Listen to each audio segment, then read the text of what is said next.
आज हम बात करने वाले हैं ट्रेनिंग एंड डेवलपमेंट के बारे में। तो ट्रेनिंग एंड डेवलपमेंट क्या होता है, तो उसकी मीनिंग समझेंगे, नीड समझेंगे और स्पेसिफिकेशन क्या होता है, मीन्स इंपॉर्टेंस क्या होता है ट्रेनिंग का। फर्स्ट ट्रेनिंग क्या होती है उसके बारे में समझते हैं। तो training is the process of teaching the new and और present employees the basic skills they need to effectively perform their jobs.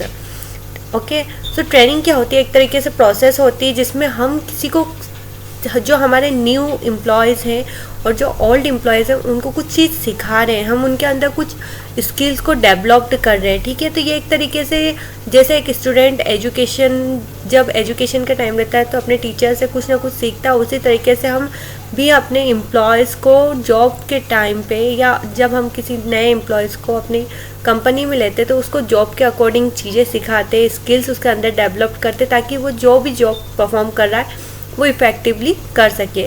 ये जो ट्रेनिंग रहती है न्यू एम्प्लॉयज़ के लिए तो होती है, पर हमारे जो ओल्ड एम्प्लॉयज़ हैं उनके लिए भी रहती है, प्रेजेंट में जो एम्प्लॉयज़ हैं उनके लिए भी। तो ये जो ट्रेनिंग है हम हमारी कंपनीज़ की नीड के अकॉर्डिंग, इंडिविजुअल की नीड के अकॉर्डिंग, जो पर्सन टू पर्सन की क्या नीड है, क्या उसमें कमी आ रही है उसकी स्किल्स में, तो उसको देख के हम ये ट्रेनिंग प्रोग्राम बनाते हैं ताकि हम उसकी स्किल्स को डेवलप कर सकें और ताकि वो अपना जो वर्क है वो इफ़ेक्टिवली कर सकें। Training has a specific goal of improving one's capacity, productivity and performance. तो ट्रेनिंग से क्या होता है, जो हमारे कंपनी का गोल होता है या किसी पर्सन का गोल होता है उस कंपनी में काम करने के दौरान, तो उससे क्या होता है वो इम्प्रूव कर सकता है। अगर उसे कुछ टास्क नहीं आ रहा है तो वो ट्रेनिंग के दौरान जो भी सीखता है उसको अपनी जॉब पे अप्लाई करता है, देन उसको इम्प्रूव करता है। ठीक है, इससे क्या होता है जो उसकी कैपेबिलिटीज़ भी बिल्ट होती है, कैपेसिटी जो उसकी ज़्यादा काम करने की क्षमता बढ़ती है। अगर चीज़ें इजीली समझ आएगी तो वो ज़्यादा से ज़्यादा काम करेगा, तो इससे क्या होगा उसकी कैपेसिटी इंक्रीज़ होएगी, प्रोडक्टिविटी बढ़ेगी और जो परफॉर्मेंस है वो भी इंक्रीज़ होगा। And to change its behaviour and direction in a positive and constructive manner. और जो उसका वर्क होगा, वर्क में कुछ चेंजेस आएंगे जो उसके बिहेवियर में, और उसको एक डायरेक्शन प्रोवाइड करेंगे कि वो पॉजिटिव वे में अपना काम कर सके। ठीक है, तो ये होता है ट्रेनिंग। तो ट्रेनिंग की हम सिस्टमेटिक डेफिनेशन देख लेते हैं।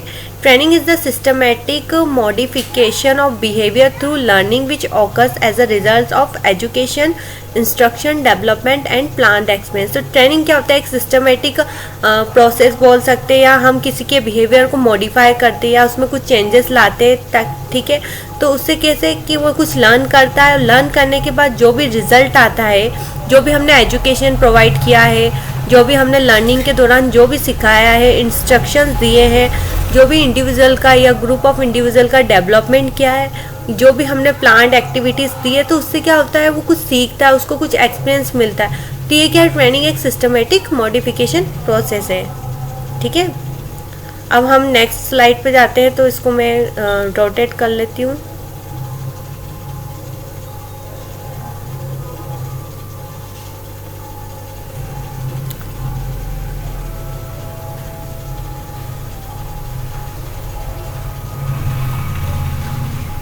ठीक है, तो अब हम आते हैं नेक्स्ट पेज पे। तो learning with earning is known as training. ठीक है, तो अगर हम लर्निंग किसी चीज़ के अर्निंग के लिए करते हैं तो वो भी एक तरीके से ट्रेनिंग कहलाया जाता है। ठीक है, the new recruitment just after their selection and induction to let them know about the rules, policies, procedures for directing their behavior and attitude as per the organization goals and needs। तो जब भी हमारी company में new employees आएगा तो training के दौरान हम ट्रेनिंग जॉब स्पेसिफाई जॉब के अकॉर्डिंग तो सिखाएंगे, पर उस ट्रेनिंग के दौरान हम जो वो न्यू रिक्रूट किया हुआ एम्प्लॉय है उसको हम सिलेक्शन करते हैं, देन उसको हम इंडक्शन प्रोग्राम के दौरान, इंडक्शन मतलब एक इंट्रोडक्शन प्रोग्राम रहता है जो कि नए एम्प्लॉयज़ को नई चीज़ों के बारे में बताया जाता है, कंपनी के रूल्स क्या हैं, पॉलिसीज़ क्या प्रोसीजर से क्या चीज़ें हमें करनी चाहिए, किस तरीके का बिहेवियर हमें कंपनी में करना चाहिए, क्या एटीट्यूड रखना चाहिए हमें हमारे ऑर्गेनाइजेशन के अकॉर्डिंग, गोल के अकॉर्डिंग, हमारे नीड्स के अकॉर्डिंग या ऑर्गेनाइजेशन के नीड्स के अकॉर्डिंग। तो ट्रेनिंग के दौरान ये सब चीज़ें एक एम्प्लॉयज़ को सिखाई जाती है ताकि वो इफ़ेक्टिवली वर्क कर सके। तो अब हम आ जाते हैं नीड्स पे। ठीक है, तो फर्स्ट जो हमारी नीड्स है वो है बेटर परफॉर्मेंस। तो ट्रेनिंग के दौरान क्या होता है, जब हम ट्रेनिंग देते हैं तो उससे क्या होता है, एम्प्लॉय की जो एबिलिटी है एबिलिटी एंड स्किल्स हैं वो इम्प्रूव होती है, जिसके कारण एम्प्लॉयज़ की परफॉर्मेंस इम्प्रूव होती है, ओवरऑल उसकी क्वांटिटी क्वालिटी दोनों बेटर होती है, ठीक है। और एम्प्लॉयज़ की परफॉर्मेंस इंक्रीज होते ही जो प्रोडक्टिविटी वो भी इंक्रीज होती है, और जिससे क्या होता है, ऑर्गेनाइजेशन का प्रॉफिट है वो भी बढ़ जाता है, ठीक है। तो ऑल ओवर जो है और अगर एम्प्लॉय की परफॉर्मेंस बेटर होगी तो ऑर्गेनाइजेशन को भी प्रॉफिट होगा एज वेल एज एम्प्लॉय को भी। नेक्स्ट सेकेंड जो मतलब पॉइंट्स है हमारा वो है greater productivity and improved quality, ठीक है। अब क्या होता है, ट्रेनिंग के दौरान हम जब एम्प्लॉयज़ को उसकी प्रोडक्टिविटी ट्रेनिंग देते हैं तो उससे क्या होता है, उसकी प्रोडक्टिविटी इंक्रीज होती है, क्वालिटी भी अच्छी हो जाती है वर्क करने की, ठीक है। अब जो चीज़ें पहले ट्रेनिंग से पहले जो चीज़ें उसे अगर नहीं समझ आ रही थी, या हम ले लेते हैं ओल्ड एम्प्लॉयज़ को, तो अब ट्रेनिंग के बाद जो उसमें चेंजेस आए हैं वो चीज़ों को और अच्छे से समझ रहा है, और उसमें थोड़ा इंटरेस्ट आ गया उस वर्क से रिलेटेड, तो उसको और अच्छे से करेगा। तो इससे क्या होता है, जो क्वालिटी ऑफ वर्क है वो इंक्रीज होता है, आउटपुट इंक्रीज होता है, ठीक है। देन टू फॉल्ट बेनिफिट्स, तो ये एक तरीके से हमारे लिए एक साथ दो बेनिफिट्स आ जाते हैं, ठीक है। प्रोडक्टिविटी भी इंक्रीज हो रही है, क्वालिटी भी इंक्रीज हो रही है, ठीक है। Firstly informing in work performance help improve the quality of work और सर्विस, ठीक है। तो इससे जो हमारी वर्क की क्वालिटी और सर्विस है वो इंप्रूव होगी। सेकेंडली क्या बोल सकते हैं हम कि जो वर्कर है वो जो पहले कम इंटरेस्ट दे रहा था, गलतियां कर रहा था अपने जॉब्स के दौरान, ठीक है, तो वो अब कम करेगा। जैसे कि अगर हम एक कोडर को ही ले लेते हैं, अगर कोडिंग के दौरान उसे कुछ कोड में प्रॉब्लम आ रही है तो हम क्या करते हैं, समझते हैं कि इसको किस टाइप की ट्रेनिंग की ज़रूरत है एम्प्लॉय को, और उसके अकॉर्डिंग हम उसको ट्रेनिंग देते हैं ताकि वो उस चीज़ को अच्छे से समझ सके और कम से कम मिस्टेक कर सके। अगर कम से कम मिस्टेक करेगा तो इससे क्या होगा कि वो कम समय में ज़्यादा काम कर पाएगा, चीज़ों को ज़्यादा अच्छे से बेहतर समझ पाएगा, ठीक है। लेस सुपरवाइजन, ठीक है। तो अब हमने ट्रेंड जो वर्कर्स रहते हैं, जब हमने ट्रेनिंग देते तो अब उसके बाद क्या होता है कि जो वर्कर है उस पर हमको ज़्यादा सुपरविज़न नहीं करना पड़ता, मतलब हमको ज़्यादा देखना नहीं पड़ता है कि वो कैसे वर्क कर रहा है, क्योंकि वो सेल्फ मोटिवेट हो जाता है। ट्रेनिंग के बाद जो चीज़ें सीखता है वो खुद से करने की कोशिश करता है, उसे रियलाइज़ होता है कि हाँ मैंने इतना सीखा तो मैं खुद से कर पाऊँ, ठीक है। Therefore the work require less supervision, तो इससे क्या होगा, जो हमारे सुपरवाइज़र है या जो हमारे सीनियर्स हैं उनको हम पे ज़्यादा मतलब फोकस नहीं करना पड़ेगा, या एम्प्लॉयज़ पे ज़्यादा फोकस नहीं करना पड़ेगा। तो ये ज़्यादा बेहतर होगा कि हर एक इंडिविजुअल अपने लेवल पे अच्छा वर्क कर रहा है, ठीक है, और टाइम पे कर रहा है। नेक्स्ट क्या आता है, इकोनॉमिक इन ऑपरेशंस, ठीक है। तो इकोनॉमिक ऑपरेशंस में क्या होगा कि जो ट्रेंड और personnel will be able to make better and economically use of material and equipment wastage, ठीक है। तो अब हम पहले क्या कर रहे थे कि जो ट्रेनिंग जो हमारे ओल्ड एम्प्लॉयज़ थे, अगर हम कुछ नई टेक्नोलॉजीज़ को अपने ऑर्गेनाइजेशन में लेके आए हैं तो वो उसे प्रॉपर यूज़ नहीं कर पा रहे, क्यों, क्योंकि एम्प्लॉयज़ के पास वो नॉलेज नहीं है। पर हम जब ट्रेन कर देते हैं एम्प्लॉयज़ को तो वो क्या करते हैं, जो मशीन्स हैं जिनसे वो काम कर रहे हैं वो बेटर तरीके से कर पा रहे हैं, ज़्यादा वेस्टेज नहीं हो रहा, ना टाइम का वेस्टेज हो रहा, ना मटेरियल का, ठीक है। तो इस तरीके से जो प्रॉपर यूटिलाइजेशन हो रहा है तो कहीं ना कहीं जो कम वेस्टेज होगा तो वो हमारी जो कॉस्ट है वो रिड्यूस करेगा, कॉस्ट रिडक्शन करेगा हमारी वेस्टेज में, ठीक है। तो ये कम वेस्टेज होगा तो इससे हमारे लिए कहीं ना कहीं हमारी ऑर्गेनाइजेशन के लिए प्रॉफिटेबल है, ठीक है। अब हम बात करते हैं हाई मोरल। ट्रेनिंग करने के बाद जो एम्प्लॉय का मोरल है वो भी बूस्ट होता है, ठीक है। पहले जब ट्रेनिंग करने नहीं दी थी तो जो भी हम उसको अगर वर्क देते थे तो वो कर नहीं पाता था, उसके अंदर इतना कॉन्फिडेंस ही बिल्ड नहीं हो पाता था कि मैं कर भी पाऊंगा कि नहीं। पर ट्रेनिंग के बाद जब उसमें इम्प्रूवमेंट आते हैं, उसकी एबिलिटी स्किल्स बढ़ जाती है एम्प्लॉयज़ की, तो उसमें कुछ चेंजेस आते हैं, उसके एटीट्यूड में एक पॉजिटिव चेंजेस आता है, जिससे क्या होता है उसकी परफॉर्मेंस इंक्रीज़ होती है। वो जब परफॉर्मेंस इंक्रीज़ होगी, चीज़ों को समझेगा तो कहीं ना कहीं उसको जॉब सेटिस्फेक्शन मिलेगा, जॉब सिक्योरिटी होगी। अगर वो अच्छा काम करेगा तो कहीं ना कहीं कंपनी का भी काम बनता है कि वो जो अपने एम्प्लॉयज़ उसको एक जॉब सिक्योरिटी दे, ठीक है, रिवेन्यूज़ दे, उसको इंसेंटिव्स दे, ठीक है, इंटरनल परफॉर्मेंस जो भी वो कर रहा है उसको, उससे क्या हो उसको मोटिवेशन दे, तो कहीं ना कहीं वो इंटरनली भी उसका जो मोरल है वो बूस्ट होता है, ठीक है।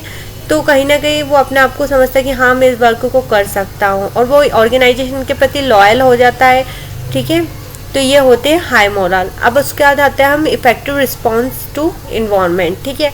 अब ट्रेनिंग क्या हेल्प करती है, प्रिपेयर करती है जो भी हमारे एम्प्लॉयज़ हैं उनको, या तो वो फ्यूचर में कुछ जैसे उनकी प्रमोशन हो गया तो फ्यूचर में उनकी जॉब में क्या क्या चैलेंजेस आएंगे उनको हैंडल करने में हेल्प करती है। उसके अकॉर्डिंग हम ट्रेनिंग दे सकते हैं ताकि वो जान सके कि हमको फ्यूचर में क्या क्या रिस्पॉन्सिबिलिटीज़, क्या चैलेंजेस रहेंगे जो हमें डील करने पड़ेंगे, ठीक है, इकोनॉमिकली हो या टेक्नोलॉजिकल हो, ठीक है। या तो वो हमारे नए एम्प्लॉयज़ को हम ट्रेनिंग देंगे ताकि वो इफेक्टिव रिस्पॉन्सिव बने, ठीक है, कि अगर कुछ ऑर्गेनाइजेशन में कुछ भी चेंजेस आ रहे हैं तो उसके अकॉर्डिंग अपने आप को ढाल सके, ठीक है। तो ये होते हैं इफेक्टिवनेस। अब हम बात करेंगे टू दी वर्कर, ठीक है। अब वर्कर के पॉइंट ऑफ व्यू से हम नीड को समझते हैं पर्सनल ग्रोथ, ठीक है। तो अब क्या होगा, जब हम ट्रेनिंग देंगे तो पर्सन की, इंडिविजुअल की खुद के लेवल पे भी पर्सनल ग्रोथ होगी, ठीक है, उसके अंदर कॉन्फिडेंस बिल्ड होगा, वो कुछ करने के लिए मोटिवेट रहेगा, ठीक है। नेक्स्ट जो है वो करियर ओरिएंटेड स्किल्स है, ठीक है। तो जब हम ऑर्गेनाइजेशन में जब हमें ट्रेनिंग दी जाती है तो उससे क्या होता है कि हमारे करियर को भी देखा जाता है, ठीक है। जैसे हम अभी एक पोजीशन पे, कुछ साल बाद हम उसके बड़े पोजीशन पे चले जाएंगे एंड देन उसके बाद और, तो इस तरीके से क्या हो रहा है, हमारा करियर ओरिएंटेड, हमारी स्किल्स का डेवलपमेंट हो रहा है, हमारी करियर बिल्ड हो रहा है, ठीक है। तो ये करियर ओरिएंटेड स्किल्स भी है। हायर वेजेस, हायर वेजेस में क्या होता है, जब हम किसी एम्प्लॉयज़ को ट्रेनिंग देते हैं वो प्रोडक्टिविटी, उसका जो वर्क करने का तरीका है वो इंक्रीज़ हो जाता है, इफ़िशिएंटली हो जाता है, तो उससे कहीं ना कहीं उसको प्रॉफिटेबल होता है ऑर्गेनाइजेशन के लिए, जिससे उसके हायर वेजेस, उसकी जो सैलरीज है वो भी बढ़ जाती है, ठीक है। इंडस्ट्रियल सेफ्टी, ठीक है। अब क्या होता है, ट्रेनिंग के दौरान हमें जॉब से रिलेटेड चीज़ें भी सिखाई जाती है, साथ ही हमें ये भी सिखाया जाता है कि हमें सेफ्टी के बारे में भी सोचना है। जैसे अब हम कोई सी ऐसी इंडस्ट्री में जाते हैं, केमिकल इंडस्ट्री में, जहाँ पे एम्प्लॉयज़ वर्क करते हैं, तो उन्हें ये भी सिखाया जाता है कि किस तरीके से केमिकल्स के कंटेनर से डील करना है, ठीक है, कैसे परफॉर्मेंस करनी है कि जिससे केमिकल्स जो नुकसान पहुंचा सकते हैं वो केमिकल्स हमें डैमेज ना कर सके, कुछ हमारा नुकसान नहीं कर सके, ठीक है। तो उस तरीके से हम ट्रेनिंग के दौरान उनको समझाते हैं कि क्या चीज़ें आपको लेना चाहिए, क्या सेफ्टीज़ को अपने अंदर एक्वायर करना चाहिए। तो ये सब चीज़ें इंडस्ट्रियल सेफ्टी के दौरान सिखाई जाती है। प्रिपरेशन फॉर प्रमोशन, ठीक है। अब हम क्या करते हैं, जब हम ट्रेनिंग देते हैं किसी एम्प्लॉयज़ को तो कहीं ना कहीं उसे भी इच्छा होती है कि वो करियर ओरिएंटेड बनता है, तो उसको हम, अगर वो अच्छा काम करेगा तो ये ट्रेनिंग हम उसको देते हैं प्रमोशन के लिए भी, ताकि वो जिस लेवल पे, उस लेवल पे तो अच्छा वर्क कर ही सकता है, अगर वो उस लेवल पे अच्छा वर्क करेगा तो उसको प्रमोशन दे के भी हम प्रिपेयर करेंगे उसको फ्यूचर रिस्पॉन्सिबिलिटीज़ के लिए, ठीक है। Higher job satisfaction and morale boost, तो जैसे मैंने आपको बताया कि अगर एम्प्लॉयज़ का मोरल बूस्ट होएगा, उसको जॉब सेटिस्फैक्शन फील होगा, क्यों, क्योंकि वो उसी के अंदर कॉन्फिडेंस आएगा कि हाँ मैं इस जॉब को कर सकता हूँ, जो भी उसके चैलेंजेस आएंगे उसके सामने उसको वो ईजिली हैंडल कर पाएगा, ठीक है। जब चीज़ें हमें इजीली समझ आने लग जाती है तो हम उसको इजीली हैंडल कर पाते हैं, बट जब हमें चीज़ें समझ ही नहीं आएगी तो हम उसे कैसे हैंडल कर पाएंगे। तो कहीं ना कहीं जब चीज़ें ट्रेनिंग के दौरान हमें समझ आती है, उसे हम जॉब में अप्लाई करते हैं तो हमें एक जॉब सेटिस्फैक्शन मिलता है, हमारा मोरल बूस्ट होता है, कॉन्फिडेंस बिल्ड होता है कि हम कर सकते हैं, ठीक है। अब नेक्स्ट हम देख लेते हैं सिग्निफिकेंस मीन्स इंपॉर्टेंस। तो ये क्यों इंपॉर्टेंट है, तो it improves skills and knowledge. तो ट्रेनिंग क्यों इंपॉर्टेंट है, इससे क्या होगा कि जो हमारी स्किल्स है और नॉलेज है वो क्या होंगे, इम्प्रूव होएगा, ठीक है। अब नेक्स्ट जो पॉइंट है वो है it satisfy the recommendation of performance appraisal, ठीक है। अब हम अच्छा परफॉर्मेंस करेंगे, हम इफेक्टिवली वर्क करेंगे, ठीक है, ट्रेनिंग के बाद अगर जो हमारे बिहेवियर में चेंजेस आएगा तो हम इफेक्टिवली वर्क करेंगे, तो उससे क्या होगा, जो हमारी परफॉर्मेंस है वो इंक्रीज होगी, और जहाँ हमें कहीं ना कहीं प्रमोट किया जाएगा, हमें प्रमोशन दिया जाएगा, इंसेंटिव्स दिए जाएंगे, हमारी परफॉर्मेंस के ऊपर अप्राइजल परफॉर्म किए जाएंगे। अप्राइजल्स मीन्स हम किसी को अप्रिशिएट करेंगे, ठीक है। It prepares employees for higher responsibility. हम जब एम्प्लॉयज़ को ट्रेनिंग देते तो उसको एक लेवल से दूसरे लेवल तक पहुंचने की रिस्पॉन्सिबिलिटीज़ को समझाते हैं ट्रेनिंग के दौरान, ठीक है। कि आप अभी इस लेवल पे, तो इस लेवल पे आपकी क्या रिस्पॉन्सिबिलिटी है, अगर आप उससे बड़े लेवल पे चले जाओगे तो उस पर क्या रिस्पॉन्सिबिलिटी, तो ये ट्रेनिंग के दौरान समझाया जाता है एम्प्लॉयज़ को, ठीक है। अब जो हमारी नेक्स्ट है स्लाइड है तो उसको मैं रोटेट कर लेती हूँ।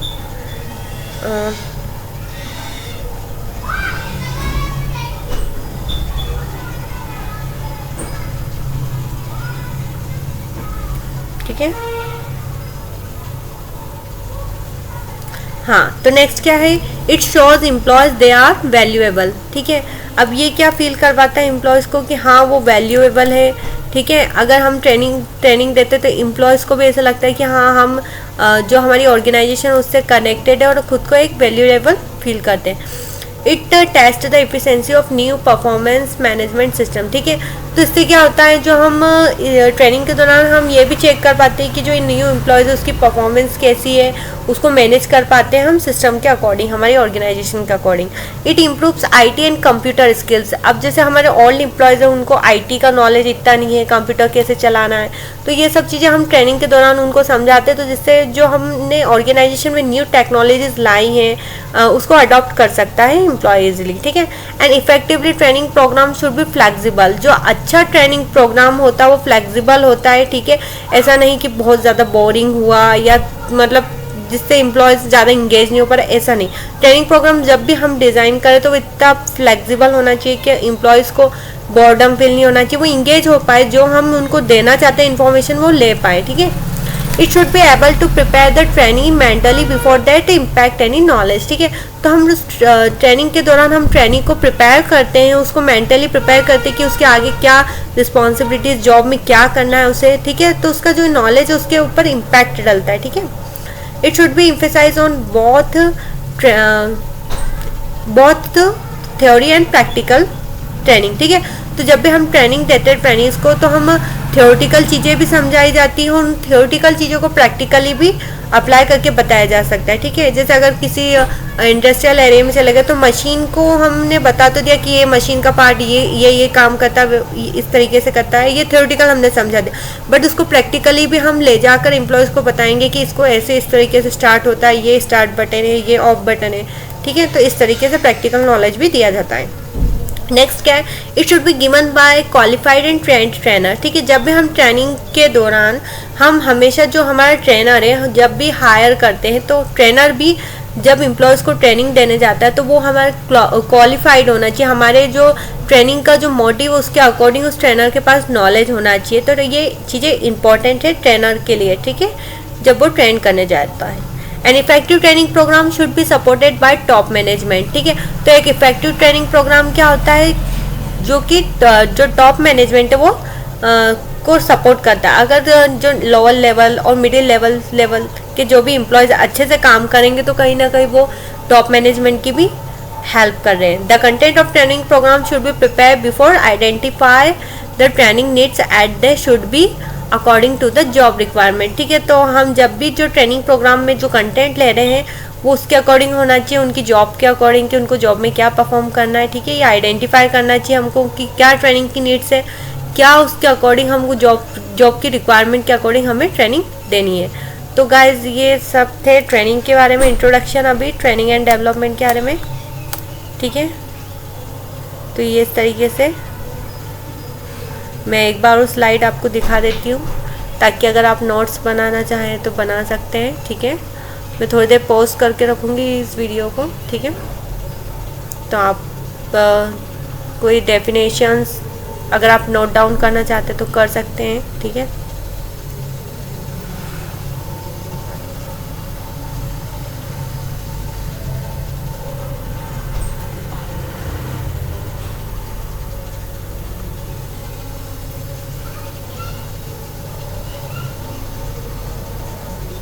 अब हम नेक्स्ट पेज पे आ गए।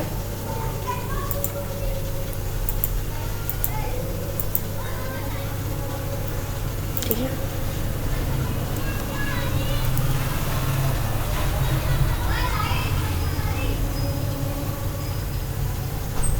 तो ये नीड्स है।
ठीक है, तो यहाँ पे ये एंड हो गया है आंसर।